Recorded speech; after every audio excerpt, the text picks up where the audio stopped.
Hi guys, today I thought I would do another movie review video.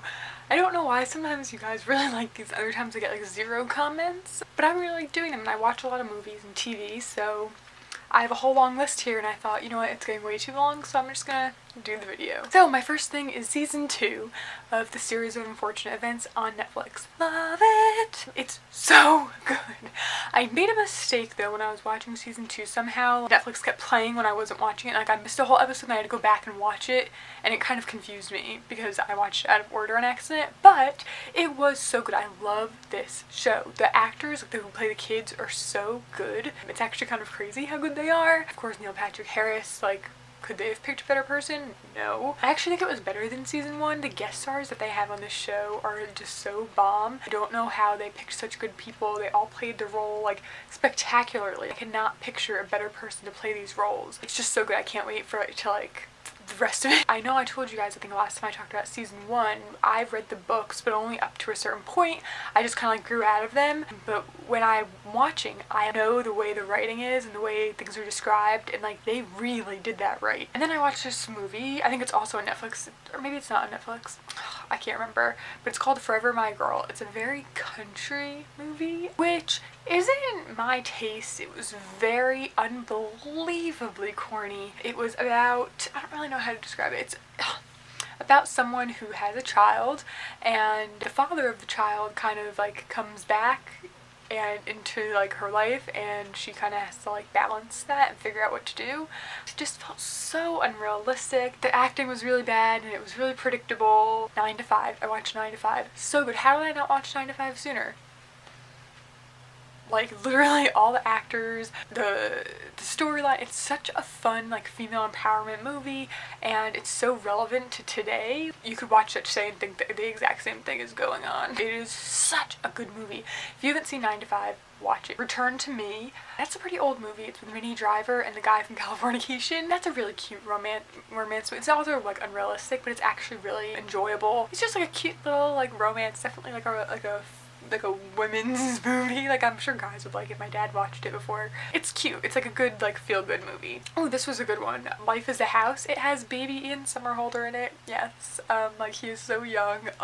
That's like the reason I wanted to watch it. But Life is a House is really good. My dad actually watched it and recommended I watch it. Family oriented and touching and sad. Kind of is one of those movies that makes you like want to say things to people you love before it's too late. It was a sweet movie. It's very good. It's also with that guy's name do I have? Hayden Christensen. He's like one of the main characters. I can't believe I've never seen this. Like I feel like I should have heard about this movie a lot more than I have. Oh, another one. Okay, this movie's called According to Greta. It stars Hilary Death. Now, I love Hilary Death. I think that she was great in Lizzie McGuire. I was a huge Lizzie McGuire fan. I felt exactly like her growing up. I also love watching Younger Now, but I think there was like a middle time there where she was like on Gossip Girl, where I just thought maybe she lost it a little bit, or she cared too much about what other people thought. I don't know what it was, obviously, but there was a point where I just didn't think that she was as good, and this was that point. You know, a teen who has trouble and she has to like kind of go through stuff to come out on the other side and like be a good person. And it's like a good storyline. Like I don't mind the plot, but it again was very predictable. Oh, one thing I want to mention about it was that I felt it was kind of insensitive. I don't know how to describe that without telling you what it's about. Okay, The Week Of. Oh, it's an Adam Sandler and Chris Rock comedy on Netflix. It's funny. The Adam Sandler and Chris Rock are the in-laws, or the fathers of 2 people who are getting married, and it's kind of like their relationship, the time that they spend together before the wedding, and it's pretty funny. Like it's not. I mean, it's funny. It's funny, but there's like some kind of parts that make it like too deep to be a comedy, if that makes sense. It was good, and I'd probably watch it again if it was like on TV or something. Like I wouldn't seek it out again, but if it was on, I'd put it on in the background. Father Figures with Owen Wilson and Ed Helms. That one was funny. It does take a while to kind of get hooked because you kind of know what it's about if you saw the commercials. I've never seen commercials for a while and then no one ever talked about it, and then I saw it somewhere so I watched it, and it's kind of about 2 brothers who are trying to find out who their dad is, and that's kind of what the whole movie's about. They meet a bunch of different people and they think that that's their dad, and then they find out that's not until they find their dad. And so it's kind of funny, like the whole idea, it's very like Hangover-ish, kind of that kind of thing. And it's kind of what you would expect from like an Owen Wilson movie, if you know what that means. Blockers, that one was funny. I can't can't remember, was it John Cena is in it, where like it's kind of like the reverse of like American Pie or something, or like a bunch of teenage girls are wanting to lose their virginity in prom night, and like the parents find out and are trying to stop them. I think it was really funny. I really like all the actors in it, and I don't want to say that it was predictable. Certain parts were, but other parts were actually pretty surprising and funny. They did a good job, I think. I did get kind of annoyed though, because like, the commercials made it seem more about the teenagers, and it made it seem like, oh, finally we can support like teenage girls wanting to lose their virginity, and like sexuality isn't a problem for women. But it made it more about the parents, which kind of threw me off just from the trailer. Oh god. The 1517 to Paris. This disappointed me. It's a Clint Eastwood directed film, so I automatically thought it would be good. It's about the true story about the US soldiers who stopped an attack on a train. I knew it was based on a true story, and I know one of the guys who's in the movie was on Dancing with the Stars. That's kind of why I wanted to watch it, and I thought it would be really good, but it wasn't. A lot of it was kind of useless. They had showed the kids like as young kids, like when they first all met each other. I thought that part was interesting, and I thought the actual part that showed the attack and what they did was interesting, and like a little bit after. But the parts where they were in Europe, like before going there, felt very dull. It was very documentary style, and I know that it was obviously based on the truth, so they didn't want to kind of make it more dramatic than it had to be, and I get that, but they had parts where like they met a girl and they went to an ice cream shop and like they were asking each other what flavor they were getting. Like no one cares, and I think that's kind of what bothered me. Like it was very slow moving. Like I just wanted to get to the action, and I think also because they had the real guys who did the saving in that situation play the parts, they weren't very good actors, and I appreciate that they did that, but I think it would have been better if they like actually hired like professional actors. Oh god, A Royal Romance. Who? This was a Netflix movie that kind of showed Meghan and Harry, like their relationship and how they got together. The acting was miserable. I mean, it is a Lifetime movie. I did find it interesting though, because I'm like really addicted to them and I love Meghan Markle, so anything that kind of has to do with her was good. I think that the actors they chose to play Harry and Meghan looked a lot like them, and like their mannerisms kind of felt like them, but the acting just wasn't really good. The character that played Kate Middleton, I was shocked. They made her really snobby and stuck up. I just found that very shocking. I never really thought of Kate Middleton like that, so it was weird that they cast that role like that. I'm surprised that the royals let that be made. I guess maybe because they're public figures. I don't really know, but like it was really bad, and it was just fake too. Like Harry, where he's living, his bedroom would be humongous. He's a freaking prince. The bedroom looked like a tiny little hotel room, like with one bed and like 2 feet on each side of it. Like it was just very bizarre. Lilac Girls, I read the book. It's right back there actually. Someone recommended it to me when they saw that I was reading The Nightingale, and it is very similar to that. It's about World War II. It's very strong and powerful. The storyline was really good, and the characters do kind of like come together, which is what you would expect, and I really like that time period. I really like learning about that. If you read The Nightingale and liked it, you will like Lilac Girls, and vice versa. Nightingale is still my favorite. I still prefer it more, but Lilac Girls was really, really, really good. Book club. I went to the theater to see Book Club with my mom and her friend and my sister. I thought it was really great and funny. I love movies that have people, like women who are older, more mature women, 50s, 60s. I absolutely love them. I feel like I am a woman in her 50s or 60s, so maybe that's why. Actors were all phenomenal. Jane Fonda, like, everyone in it was so good. The men who played, like, the love interests were great. It was funny, it was unexpected. Like, the ending is predictable, just kind of like any movie like that.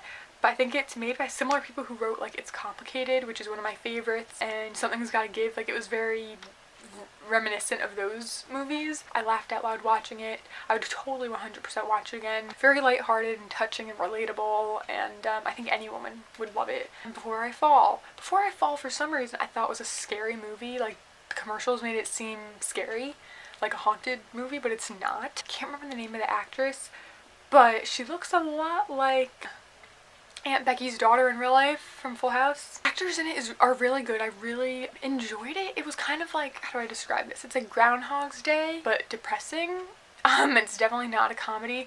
It's like a girl goes through the same day over and over until she can figure out how to stop this one thing from happening. And I guess I described it pretty well, and I thought it was really good. I thought it was interesting how she learned to go about things, and she really felt like an authentic teenager. I don't know how old this actress is in real life, but there's so many movies about teenagers and even TV shows about teenagers where they don't feel like teenagers because the people watching the show like are supposed to look up to them or something, but I feel like the characters in this actually made sense. Like, actually felt like teenagers. New in Town with Renee Zellweger and Harry Connick Jr. It's a rom-com from 2009. If you didn't recognize the actors, you'd think it was a Hallmark movie or something, or like a Lifetime movie. It has a lot of people in it who are quite famous and people who have like won Academy Awards, so I was surprised that it was made in 2009 and not like 1999. It was kind of shitty. Like, it was funny, it was a cute romantic comedy, like whatever, like enjoyable, I made it through it, but it was still kind of like, why did these people sign on for this movie? That's kind of how it felt. Like, if you like kind of really cheesy movies like that, you'll like it, but it was nothing special. Arrival. Couldn't watch the whole thing with Amy Adams. I love Amy Adams, and I could tell her acting was good. I don't think I made it through more than 20 minutes of the movie. If you've seen it, I want to say 20 minutes, half hour in, there's a part where she's going to meet like the aliens that are invading Earth, and she has to be in one of those like space suits and goes up this like elevator thing, and she's breathing really, like, you hear her breathing and you could tell she's like panicking, and I didn't get an anxiety attack, but I was getting very anxious watching it, and I could not watch it anymore. It was a very slow moving movie that I was like, okay, let's just see these aliens, I want to know what they look like, what's going on, and it wasn't as actiony as I would have liked it to be, or as fast moving. My mom actually really liked it. I think she watched it twice. There's just like no dialogue in it. It's really not my kind of movie. It made me feel way too anxious and like claustrophobic. Suits. I finished watching Suits. Obviously there's season 8 is coming soon. It's probably already out. Season 8 probably already started by the time this video is going up. I love Suits. I'm so mad that obviously Meghan Markle had to leave. Like, no joke. That's not a surprise to anyone. That's not like a spoiler. We all know she's leaving because she's not an actress anymore. And I loved it. Honestly, I couldn't say anything bad about it. Suits is amazing. I was so surprised. So many people recommended it to me for years. I finally watched it and I absolutely adored it. It's phenomenal. The only thing that bums me out is that Katherine Heigl is joining the cast next season, and I don't like her, so that's gonna be really annoying. I don't think she fits in with the cast. I think she's too famous. Everyone else on that show just kind of like, you only knew them for that show, kind of, and I don't like Katherine Heigl. I don't think she's that good of an actress, and I'm annoyed. So that's frustrating. The Mountain Between Us, so good. Not groundbreaking. It's with Kate Winslet and Idris Elba, who is so hot. But it's really good. My parents actually saw it in theaters, and then it was on TV, so my mom and I watched it. It's very like a romance action. It definitely felt not predictable, but like you don't know if like they're gonna live or die. Their plane crashes on this huge mountain and they have to like try to find their way out, pretty much. And like all these different things happen that kind of like stop them and halt them, and you don't know if they're gonna live or die, and like it's good, and you kind of go a couple of times, but after you go like you're kind of like, oh, of course that was gonna happen. Or even before one thing happened, I was like, that's gonna happen, it's gonna happen, and then it happened. But it was still really good. The ending was kind of cheesy, but still good. I would recommend watching it if you were interested. Top Gun. I actually have it paused on my TV right now, and I can't get into it. I've been wanting to watch Top Gun for I don't even know how long, because so many people talk about it. It's obviously like a pretty classic movie. Tom Cruise isn't my favorite, partly because Scientology and partly because I just think he's weird. But I can't get into it. I'm like a half hour in and I'm like so unbelievably bored. The only thing that's keeping me in it is Anthony Edwards from ER, because I adore him on ER. So I'm kind of trying to like make it through, but like there's like an 80% chance I'm just gonna delete it off my DVR because I can't. It's just not that good.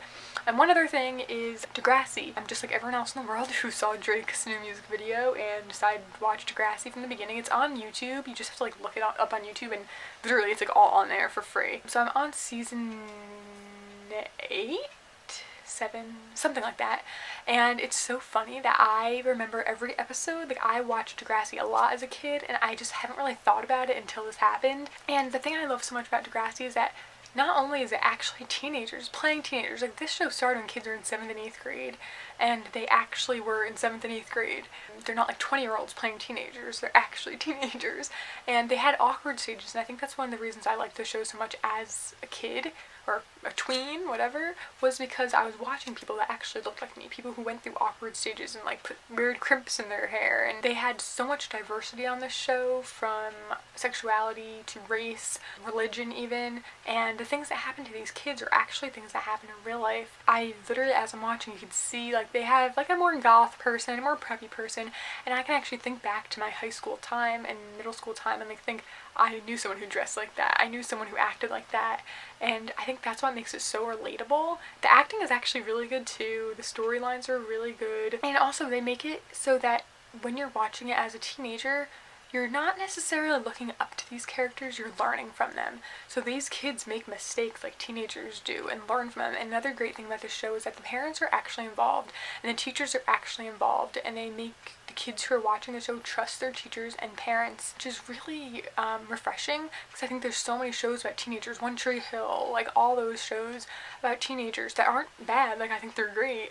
But this show makes kids, like, they don't hide things from their parents, and when they do, it's very realistic. The parents find out and they get in trouble, or they can go and talk to their teacher, and they can confide in one another, and I think it just is so much more realistic than so many other teenage shows out there. I remember, like, literally loving this show so much, and I'm so involved in it. The music is so good. Honestly, if it was made now, though, we'd have full versions of all of Craig Manning's songs. I don't understand, like, I can't find them anywhere because it was made like in 2002 or something. Craig Manning was my crush, by the way. He was like my number one. I loved him. I was addicted to him. He was gorgeous and amazing. Everyone on the show is just like a really good actor. I love their style. It's actually stuff I used to wear to school. Like, it's amazing because you watch things like Pretty Little Liars and like you would never wear 4-inch heels to school. Like, who? No one. But like this show is so real. It shows real things like colorful like hair ties and wearing like a bunch of bracelets, and like it's almost like these teenagers who played these roles got to pick their own outfits, and like they have acne and they have braces, and it's really awesome to see that. And I think that they need I know Degrassi has like a new version, like Next Class or something. I don't know what that's like. I think teenagers now need to watch the old Degrassi. It's so good. This video is so long. I hope that you enjoyed it. If you did, give it a thumbs up. Leave me your comments about these movies or TV shows or whatever down below. Give this video a thumbs up if you want more like it, and I will see you next time. Please subscribe. Bye! I don't know if you'll forgive me for being so blind.